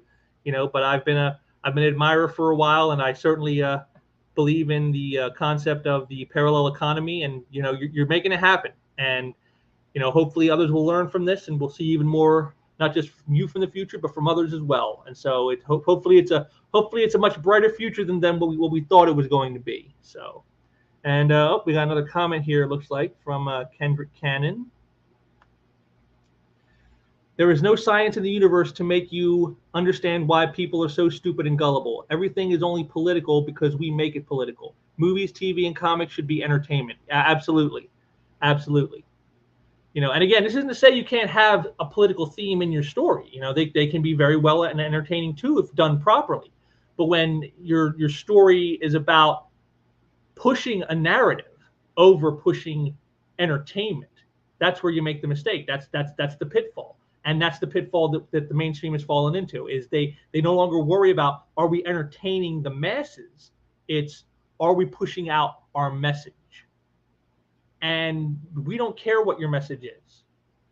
I mean, maybe some people do, but most don't care what your message is. They only want to be entertained, And again, that's the whole point of entertainment. Entertainment, when you boil it all away, what it comes down to, entertainment is what you go to get away from politics. To get away from the drudgery of all that. You go there they call it escapism for a reason, and that's what it is. And they've forgotten that, but Eric July has not, and that is how he's pushing forward with his stuff. And so I'll just throw a little helpful plug out here for him, and I'll show you this right here. So if you haven't, go check out the Rippaverse. Here's the website right here. Here's the ISOM #1 campaign. I'll do a quick refresh on this just so we can see if it's gone up any since. Look at up there it is, $2,000. Look at over 3.3 million folks right there. Just went up $2,000 while I was doing this show with you for the last, couple hours. So, $2,000 in 2 hours. Man, I wish I could make that kind of money. But congratulations, Eric, my friend. You deserve all the success. You've worked hard. You put your money where your mouth is. You put your nose to the grindstone, and you are achieving, my friend. This to me is the American dream right here. And so, guys, head on over. It's like right here. It's called Rippaverse. Just type in rippaverse.com. It'll take you right here. This is what you'll see come up right there. And you just go to the ISOM #1 campaign, and you can place your order to get the book. I placed my order. I got that on order, so I'm definitely going to be checking it out when it gets here. I'll definitely be doing an unboxing for you guys once ISOM #1 shows up. So you're definitely going to see that from me. So you got that to look forward to in the very near future, along with some other things. And speaking of other things, since we're pretty much done here, I think I pretty much covered everything there is to cover about Eric and the Rippaverse. But of course, we got to do our little shill because we got our own bills to pay around here. Eric can appreciate that, I'm sure. So let's get the share button going, and just want to say, so if you guys want to help us out here and Sequential Treasures, give us a little bit of that cheddar that Eric's raking in by the bucket load. The best way to do that, the best way you can help us out, head right over here to our comic art gallery, which is linked below down there in the description section. So you can check out some of the sweet art I have from the artists I work with.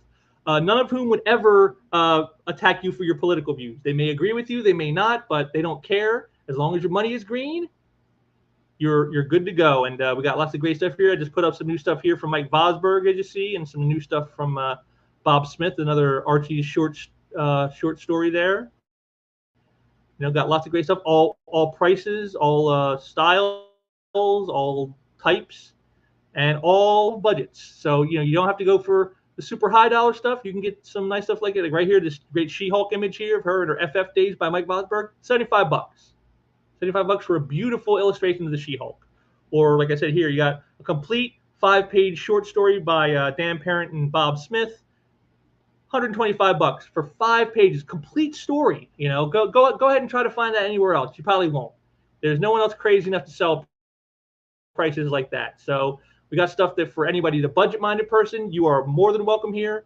We in fact strive to keep everything as budget-minded as possible, to keep as wide a potential pool of buyers as we can get. Because again, just like Eric, we don't, you may not agree. If you don't agree with our politics, we still want your money, baby. We still want you as a customer. So that's the best way to help us out, is head on over there and check it out. But again, like I said, I know our current economic times aren't the best, and there's a lot of people out there who are struggling. So something else you can do instead, if you can't afford to buy yourself some sweet comic book art, one thing you can do, which costs you absolutely nothing, I may add, is head over to MeWe and to join our MeWe group here. You can't miss it. Sequential Treasures is the name, and we got this great image by artist Dan Lawless of Wolverine versus Cable. And this is where I go when I have any news about the artist or what we're doing, any special events. Of course, I got, right here, we got every Wednesday, I do my Comic Art Wednesday piece where I take a published piece of work from one of the artists and spotlight it here for everybody. And you can see this week was a Doctor Strange page from Strange Tales by Terry Shoemaker. Here's Bob Smith this week. We had a new Archie book come out that he worked on, so I got to plug that. And then, of course, last week was Mike Vosburgh's birthday, so of course we got to take note of our own Mike Vosburgh's making it to 75. He's 75 now, folks, and still creating. That's how much of a machine this man is. He's still creating even at 75. 50 years in the business, folks. But yeah, all the information about the artist and what's going on with us and things like that, it's all right here. And in fact, with Mike Vosburgh, don't forget, next month, I'm working out with the guys who do the Comic Art Live channel. We're going to do a special event with Mike Vosburgh to help celebrate the 25th anniversary of his seminal creation, Laurie Lovecraft. We're going to do a interview and art sale there with all art that has not been made available to the public before. It's all Laurie and Linda Lovecraft related artwork. I've seen it. It's beautiful stuff. I think you guys are going to be real pleased when you see what we got for you. 30 pieces of sweet art from the 70s up to the present. So it's going to be a lot of good fun there. And again, all the information out will be right here. The first place I'll put it is right here on this group. So if you're on MeWe, come over and join our group. And if you're not on MeWe, come and join on MeWe and then come join our group, because I always enjoy having more people knowing about what's going on. And like I said, this is your one-stop shop for finding out about everything Sequential Treasures. So that's the best way to follow up. And again, the link is down there below in the description. And then last, but certainly not least, I have to give out a plug to one last thing, as I always do, which is